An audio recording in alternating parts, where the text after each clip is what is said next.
What if a king's greatest, most powerful moment looked exactly like his most humiliating and shameful defeat? We're going to dive into one of history's biggest paradoxes, the crucifixion. It's a coronation, all right, but one that happens on a cross instead of a throne. So, how is that even possible?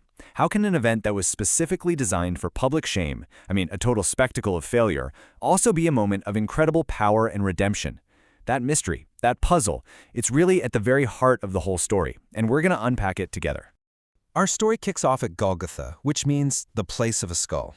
Now, if you were standing there, you would think, well, that's it. It's over.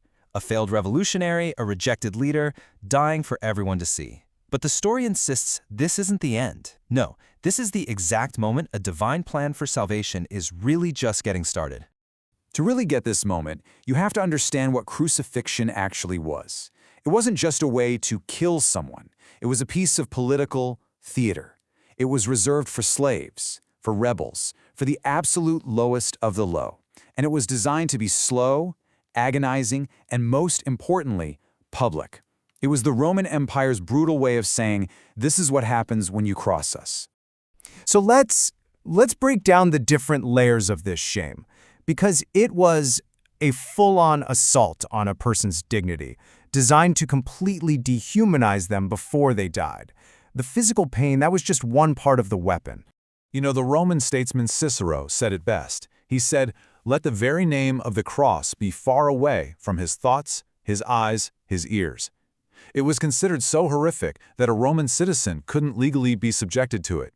And death usually came from suffocation, because you'd have to literally push up on the nails in your feet just to gasp for a breath. It was an instrument of pure terror. And the shame wasn't just physical. It was social, it was psychological. The mockery just poured in from every direction. People walking by shouted insults. The religious leaders stood there and sneered. The soldiers, they put on this cruel little play, crowning him with thorns.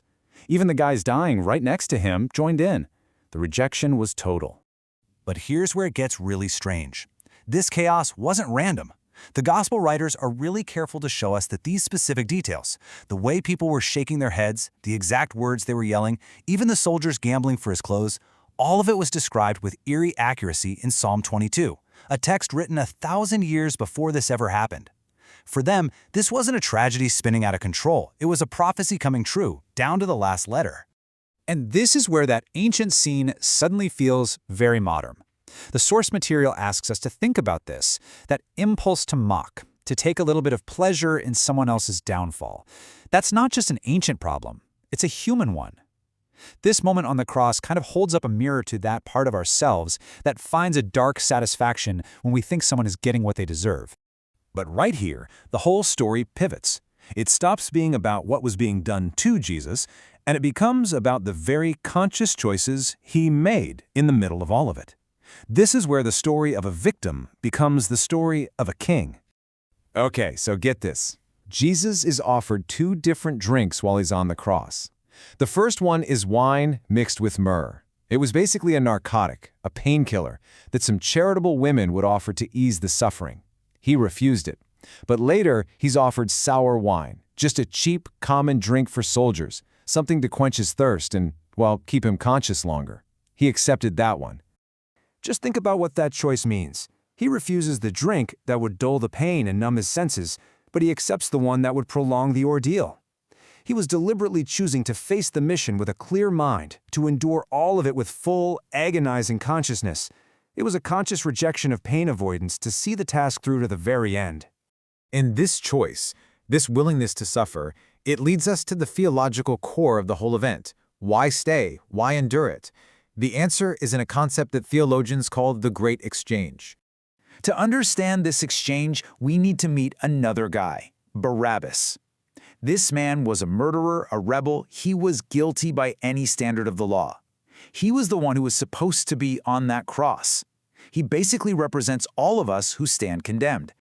The story of Barabbas works like a perfect, real-world picture of this exchange. It's simple. Step 1, a guilty man is condemned to die. Step 2, an innocent man steps in and takes his place. And Step 3, the guilty man is set free, now seen as righteous in the eyes of the very government that just condemned him.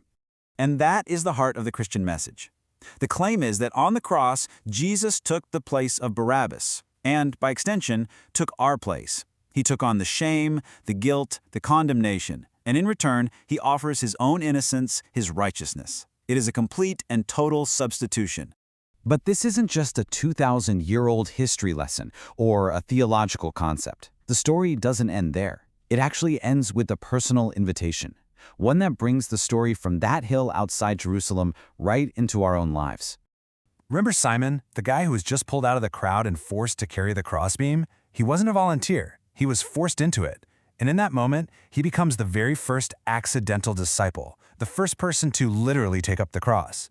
He's the prototype for every follower who is called to walk that same path of suffering and humility.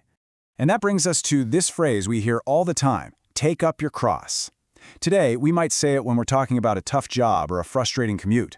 But to the people listening back then, it meant one thing, and one thing only, death.